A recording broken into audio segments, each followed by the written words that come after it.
Olá, bom dia, boa tarde, boa noite. Então, hoje eu estou aqui com a minha amiga de coração, a Neide Alves, minha amiga mais de 20 e poucos anos, vamos dizer assim, né, Neide? Isso. 25, 20 e poucos anos. E vamos dar sequência àquela discussão sobre as leis do hermetismo, as 7 leis do hermetismo. Eu já falei um pouco sobre o mentalismo, que na verdade é a primeira lei, onde o universo todo, tudo é mental, tudo a partir daquilo que a gente pensa, sente e age e acaba criando a nossa realidade. Porque no fundo, nós somos responsáveis por nossa vida, porque nós criamos a nossa realidade a partir da nossa mente, daquilo que a gente cria, como Deus também criou todo o universo, e todo o universo funciona a partir dessa primeira lei, que é a lei básica do hermetismo. Mas de onde que vem essa lei do hermetismo? Ela vem do rei Totes, lá do Egito, e do rei Hermes, na Grécia. Então, esses conhecimentos herméticos, eles foram colocados assim como proibidos, ocultos, só os estudiosos, os grandes alquimistas, os grandes sábios, e durante muitos e muitos séculos, esses há mais de 5.000 anos antes de Cristo, lá no Egito Antigo, na história do Egito Antigo, que já existem essas leis universais, mas a comunidade, quer dizer, o povo em si, não tinha acesso a esses livros, que eram ditos livros proibidos. E proibidos por quê? Porque realmente, a partir do momento que a gente entende essas 7 leis que comandam, né, todo o universo, não só o planeta Terra, mas todo o universo, isso leva o homem à libertação de si mesmo e de todo esse sistema que compõe, organiza e administra o sistema de todos os países do planeta Terra, que são eles que cada um, né, agindo, se organiza a seu jeito, sempre com o objetivo de alguns em detrimento dos outros. E quando a gente consegue ter assim um conhecimento, um entendimento claro dessas leis, a gente vê que o poder maior está na cabeça, na união, na mentalidade do povo. Então já existe um ditado antigo, né, Neide? Quem fala assim o poder emana do povo, né? Isso já é antigo, né? Desde quando foi criado esse sistema democrático, quer dizer, não sei se foi lá na época de Platão, nesses períodos assim, desses filósofos assim, que isso já vem, né? Mas só que o povo não discute, não assumiu isso. Como ele tem esse poder de organizar, por isso que eles falam, o povo quando toma consciência e se une, ele consegue transformar toda uma realidade que tá acontecendo, que está vivendo situação. Recordando um pouco lá o Giordano Bruno, ele chegou a ser queimado, porque ele começou a divulgar e ensinar muito esse conhecimento dessas leis herméticas, que realmente ela liberta o povo, porque é a pura verdade. E se esse conhecimento não chega a ser popular mesmo a todos os povos, nós vamos continuar nessa situação que nós estamos hoje. E aí lembra um pouco como Jesus falava com os discípulos, os apóstolos, né? Conhecereis a verdade e a verdade vos libertará. Jesus, na época, ele falou muito com Pedro, com os apóstolos, e ele disse uma certa vez com o apóstolo Pedro, falando assim, ó, o que ligardes na terra será ligado no céu, o que desligardes na terra será desligado no céu. Então, Jesus fazia a comparação de muitas coisas, muitos ensinamentos que ele dava para as pessoas, principalmente aquelas que o acompanhavam. Então, ele disse assim, através de histórias, através de condições para que eles entendessem. Então, nós temos a comparação do joio e do trigo, né? Ele fazia essa comparação com ensinamentos dessas parábolas que ensinavam. Muitas vezes os próprios apóstolos não acreditavam naquilo que estava, não sabiam o que ele estava falando. Mas assim, tem a parábola do rico e do pobre, então tá sempre essa comparação. Quando ele comparou o céu com a terra, ele disse também a terra e o céu e a terra. Então nós vamos continuar com a Rita para que a gente tenha um pouco mais de conhecimento sobre essas leis energéticas. Herméticas. Então, esses conhecimentos assim que foram considerados ocultos, mágicos, esotéricos, desconhecidos, então era essa gama de conhecimento, que é uma sabedoria não que o povo não teve acesso e que é justamente como dizer assim, a porta de saída para a situação da humanidade. Porque, tendo o conhecimento, essa sabedoria, você não vai mais se sujeitar a todas essas coisas, né? A tudo como está aí. Tudo é imposto e a gente aceita, a gente não raciocina, a gente não vê lógica e a gente não tem entendimento. E como Jesus falava, conhecereis a verdade vos libertará. Então eu penso assim, que existe o conhecimento, a sabedoria e o poder. Porque o que é conhecimento? É a aquisição de informação.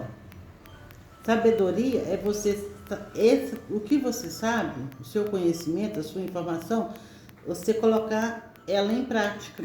Aí você tem uma ação diferente. Então, se você não tem a sabedoria, não tem o conhecimento, você não vai ter poder de transformar a sua realidade. Então, por isso aí é um risco para a Organização Mundial, né, da cúpula do planeta terrestre.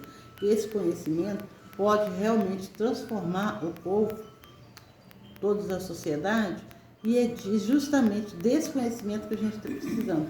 Porque a falta desse conhecimento, dessas informações, para chegar a uma sabedoria, para poder nos levar a um agir diferente. E a partir do momento que vai agir diferente, nós vamos construir uma nova realidade.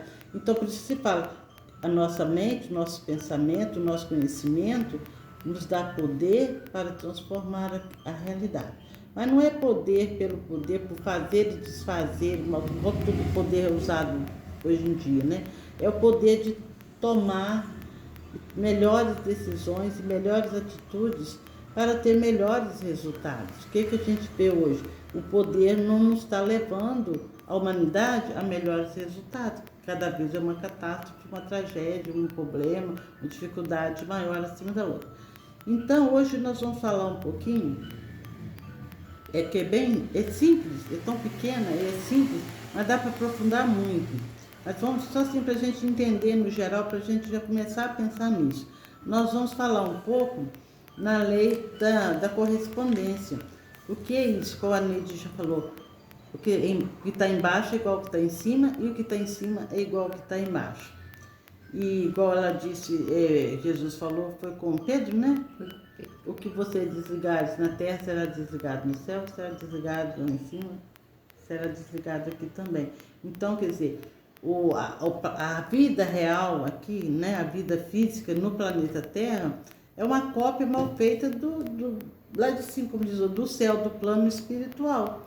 Porque tudo que tem aqui tem lá, só que aqui, como diz assim, tem em qualidade inferior, né, do que está lá em cima. Está lá em cima já está bem mais perto né, da verdade, do conhecimento, porque já passaram por esse conhecimento, é tranquilo. Lá já adquire todo esse conhecimento. Nós aqui ainda estamos presos a esse mundo físico e achando que as leis daqui estão nos levando a uma transformação. Mas realmente essas leis estão levando transformação. Que essas leis, elas colocam ordem no universo. Sim, elas colocam essa ordem no universo porque todas as pessoas, elas estão a fim de ultrapassar os seus limites. Então aí nós estamos vendo isso aí, dessas leis. As leis organizam, né, coordenam todo o universo, tanto é que as pessoas são consideradas leis universais, mas como isso assim, foi fechado ao conhecimento da humanidade, quer dizer, o universo funciona assim, que é o correto, mas a humanidade aqui na Terra, no planeta, ainda não conhece essa realidade, por esse, como diz outro, foi colocado as 7 chaves para que o povo não se libertasse e não vivesse uma outra realidade igual nós vivemos hoje. E eu achei interessante, quando estava pesquisando um pouco essa lei da correspondência, que ela fala assim que, igual ela fala que tudo que está embaixo é igual que está em cima, que está em cima é igual que está embaixo, né? E aí eu comecei a pensar um pouco como que realmente isso é verdade. Porque se você, por exemplo, pegar uma semente dentro de si tem uma árvore. Porque você põe aquela semente num ambiente propício para ela, a árvore aparece. Entendeu? Então, ela é tão pequenininha, mas tem toda a potência capaz de criar uma árvore daquilo ali. Aí eu estava pensando também, quando a gente pega, você pega um pedacinho de carne, uma célula do nosso organismo. A célula não é você, mas a célula pertence ao todo que é você. E através dessa célula, através de experiência de microscópio, de aparelhos sofisticados, ela consegue revelar quem é você. E aí a gente vai pegar lá nesses exames de DNA, pega um fio de cabelo e você consegue identificar a origem daquela criança, se o pai ou a mãe, entendeu? Não tem como negar. O DNA, quer dizer, são similares, são correspondentes, quer dizer, um corresponde ao outro. Se a gente for olhar assim a constituição dos átomos, né, que é uma esfera assim, né, e tem lá o núcleo, os elétrons, os prótons, e fica rodando, né, aquelas espirais girando. E se você olhar o sistema solar, olha a correspondência, praticamente a imagem é a mesma, quer dizer, está tudo girando, né? Não é a circunferência, como é que chama? Uma elipse, né? Não é totalmente redondo, né? Assim, oval, você fica rodando.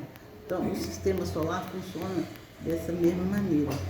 Se você, por exemplo, for olhar, pegar a rede de veias, né, sanguíneas que tem no corpo humano, você se colocar nesses aparelhos que refletem, né, que através de exames, fica transparente o nosso corpo, você vai ver que é como se fosse um rio, que tem as suas ramificações, mas tudo está interligado. Então, o que está dentro é igual ao que está fora. Existe uma correspondência entre uma parte do corpo, né, e o todo. Sim. Porque nós temos uma visão holística do nosso corpo, da nossa natureza, né, como a Rita falou a respeito da semente. Isso é muito importante porque nós precisamos de uma parte do nosso corpo. Isso visa também a religião, né? Nós temos que ter um conhecimento geral de todas as religiões para a gente dizer, assim, saber aquilo que Deus está preparando para nós, né? Então, essa é uma visão holística do nosso corpo. Sim, porque na visão holística você vê o todo. E às vezes uma partícula do todo não é o todo, mas ele reflete, ele corresponde, ele é semelhante, não é igual, mas ele é semelhante. Você pega uma família, são vários filhos, ninguém é igual, mas todo mundo é um pouco semelhante. Precisa de fazer um exame de um transplante, você vai procurar aquele que é mais similar, mais correspondente, para que se faça essa correspondência. E a gente pega também, quer dizer, tudo que está dentro é semelhante ao que está fora. Aí eu estava pensando na questão da saúde. E quando a gente pega lá na somatização, quer dizer, as nossas emoções, o que a gente vive, as raivas, as angústias, as tristezas, os ódios, essas coisas assim, vai trazer o que? Doença ao nosso corpo. O que é uma doença, por exemplo, do fígado, que é trabalhado, quer dizer, é o resultado da raiva que você está vivendo, depois assim tudo. Quer dizer, o fígado é o órgão que assimila toda a energia da raiva, então ele corresponde o quê? O problema do fígado corresponde a uma raiva, uma tristeza, uma angústia. Aí você pega os rins, né? Que é assim, a má água, a tristeza, os aborrecimentos, as decepções da vida, vai atingir o quê? Os rins.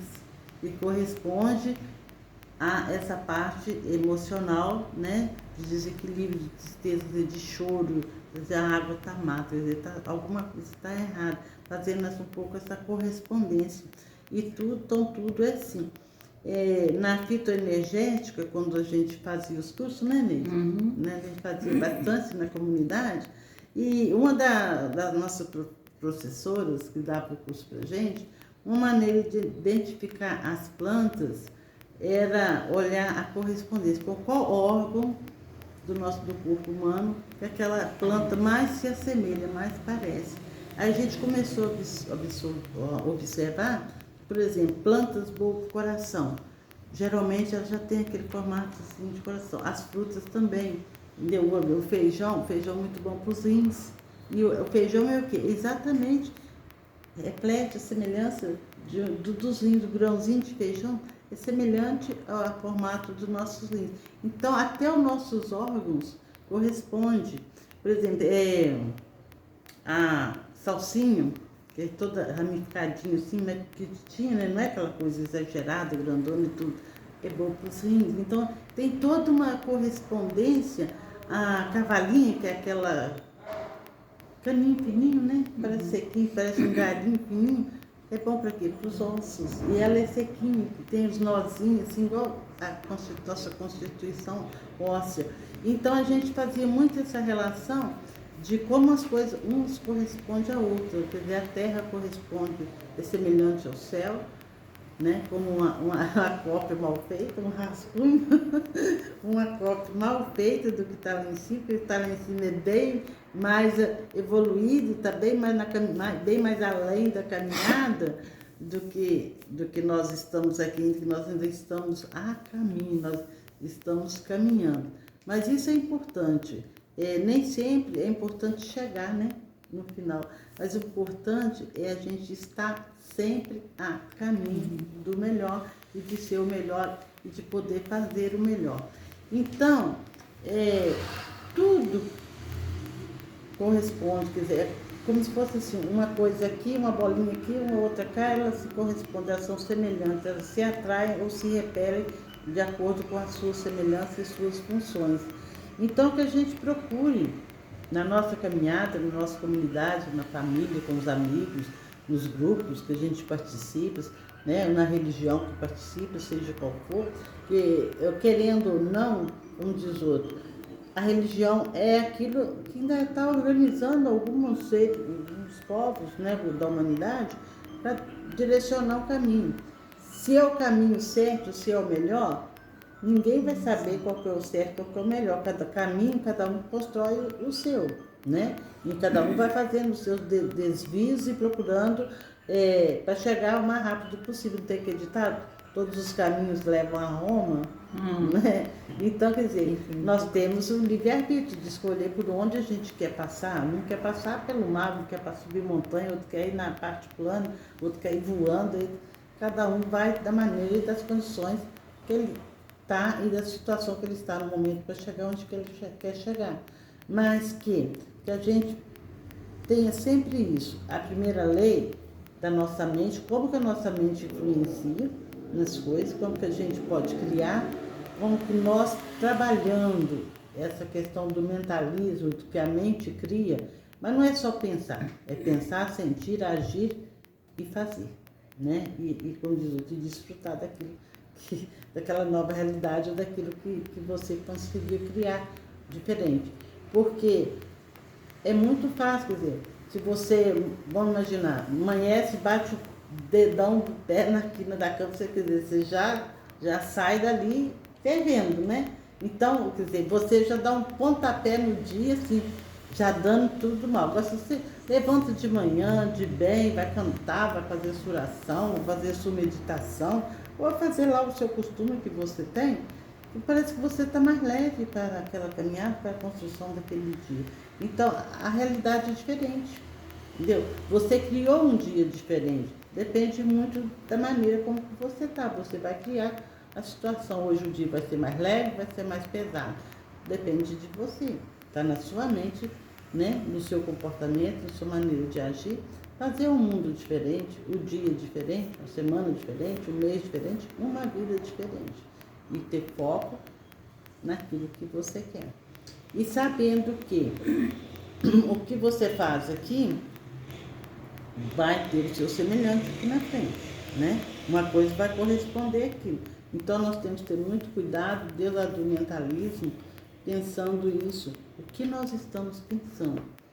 Qual o caminho, qual a direção que a nossa mente está presa, né? O que nós estamos querendo construir? E ficar sempre atentos a essa polaridade. Porque nós somos parte do todo, do mundo todo. Por isso Jesus fala, eu e o Pai somos um. Está sempre batendo essa tecla, somos todos um, somos todos um. Quando é que nós vamos acreditar que eu sou igual a ela é igual a todos os seres, somos diferentes, mas correspondentes? Entendeu? Eu não sou ela, mas eu sou como ela. Eu não sou ele, mas eu sou como ele. Eu não sou como o japonês, mas eu sou um ser humano, como somos todos seres humanos, somos um só. Um corresponde ao outro. Tanto aqui na Terra tem as suas correspondências, como na própria natureza a gente vê isso, como o que está embaixo é o que está em cima, o que está em cima é igual ao que está embaixo. Então, não adianta saber. Saber só é ter a informação, está lá na fase do conhecimento. Eu tenho informação, eu tenho conhecimento, eu sei que é assim, né? Mas só saber que existe essa lei, quer dizer, eu tenho toda a informação, conhecimento de como funciona o carro. Mas isso basta para aprender a dirigir? Você tem a sabedoria para saber dirigir? É como se fosse assim, saber como é que funciona o carro é uma coisa, dirigir é você praticar o seu conhecimento, aí sim você está tendo a sabedoria, está fazendo a coisa funcionar, porque você está agindo em cima daquilo que você sabe para criar um novo. Porque senão nós não vamos criar um novo, não vamos sair dessa situação que nós estamos vivendo atualmente, que é um processo longo, demorado, contínuo, não pode parar, essas mudanças tem que estar sempre presente, mas nós vamos chegar lá. A partir do momento que a gente começa a ter esse conhecimento e assumir esse conhecimento, essa sabedoria, não só das informações, mas de colocar em prática toda essa sabedoria, quer dizer, praticar essa sabedoria em nós e em nossa vida, uma atrás da outra, são 7 leis, que a gente vai ver que tudo isso a gente vive, a gente não tem conhecimento. Entendeu? Então, por isso ainda não tem conhecimento, que é uma lei que transforma, quer dizer, não temos a sabedoria. Nós temos a informação e o conhecimento, mas não conseguimos colocar isso em prática e ver o resultado. Então, a gente não se apega, a gente vai deixando, aí as coisas vão rolando, e muita pouca coisa se muda no nosso dia a dia. Então, hoje nós falamos sobre a segunda lei, né, que é a correspondência. A primeira lei foi o vídeo do mentalismo, que eu passei outro dia. E hoje eu falei um pouquinho do Hermes Trismegisto, quem era. Tem uma discussão, será que ele existiu mesmo, que foi invenção, foi um grupo de pessoas que criou toda essa base de conhecimento, que há 5.000 anos, né? Muita história. E quanto tempo isso ficou escondido? Quer dizer, a gente foi ter acesso a essas informações no início do século passado, mais ou menos por volta de 1908, bem no iníciozinho, quando saiu o livro Caibalion, que lá ele tem todas essas 5 leis. Não é um livro grande, sabe? Mas ele tem todas essas 5 leis. E então esse conhecimento é que começou a chegar ao povo. Porque foi lançado não quer dizer que o povo todo teve conhecimento. Algumas pessoas, lá vai gradativamente aumentando o número de pessoas que está tendo interesse por essa busca, por esse conhecimento. E essa é uma grande esperança de que nós vamos conseguir fazer o amanhã melhor do que hoje. Quer dizer, o amanhã será um novo dia, uma nova realidade. Que nós vamos, Novo recomeço. um novo recomeço. O recomeço é todos os dias, né? Mas será um novo dia, dependendo do que nós fazemos aqui hoje. Qual a sementinha que nós estamos plantando aqui hoje, que corresponde à árvore do amanhã, está em nossas mãos. Então, quer falar alguma coisa? Obrigada pela sua visita. Nada. Seja bem-vindo sempre. Tá bom. Então, por hoje é só esse pequeno comentário. Muito obrigado. Divulguem, faça o seu comentário, coloque suas dúvidas e compartilhe. E muito obrigado por assistir. E até a próxima. Boa noite. Muito obrigada por tudo.